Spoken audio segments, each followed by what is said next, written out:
तो बेटा न्यूमेरिकल्स की प्रिपरेशन कर ली बोर्ड एग्जाम्स के लिए? नहीं की? तो भाई यहीं पर रुक जाओ, 2 मिनट के अंदर ये क्वेश्चन समझते हुए जाओ, क्योंकि ये वो क्वेश्चन है जो कि एक्सपेक्टेड है कि आपके पेपर्स में आना है। तो चलिए समझते हैं बिल्कुल ही इजी वे में। सबसे पहले क्या करना है कि इस पूरे इतने बड़े क्वेश्चन से हमने जान छुड़वानी है। सबसे पहले बना देना है हमने डेटा। अब क्या रहा है कि waves in a swimming pool propagate at 0.90 metre per second. हमेशा यूनिट से आपने देख लेना है कि यहाँ पर ये किस चीज़ की बात हो रही है। यूनिट है हमारे पास मीटर पर सेकंड, मतलब कि स्पीड की बात हो रही है, तो वो है हमारे पास 0.90 metre per second.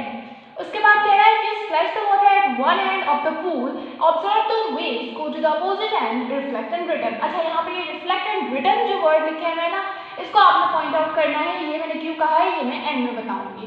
Then in 30 second, second से हमें पता चल गया ये क्या है हमारे पास टाइम। टाइम कितना है हमारे पास 30 सेकेंड। कह रहे हैं कि how far away is the other end of the pool, कितना दूर है दूसरा एंड पूल का। तो यहाँ पर सिंपल हमने क्या फाइंड आउट करना है, हमने फाइंड आउट करना है डिस्टेंस।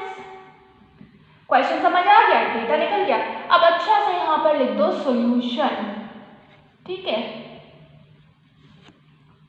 अब सॉल्यूशन क्या कैसे करेंगे हम भाई कि सिंपल हमें पता है डिस्टेंस का फॉर्मूला हमारे पास क्या है, that is distance equal to speed into time.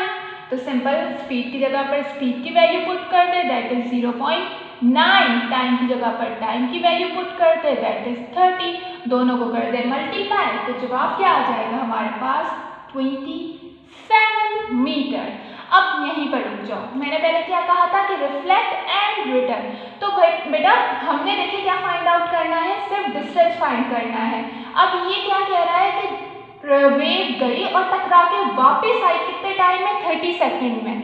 अब ये दोनों चीज़ों का टाइम बता रहा है, लेकिन हमें तो सिर्फ एक साइड का डिस्टेंस चाहिए। तो सिंपल इस 27 को आप क्या कर दोगे, हाफ कर दोगे। और हाफ हम किस तरह से करते हैं, डिवाइड कर देते हैं 2 के साथ।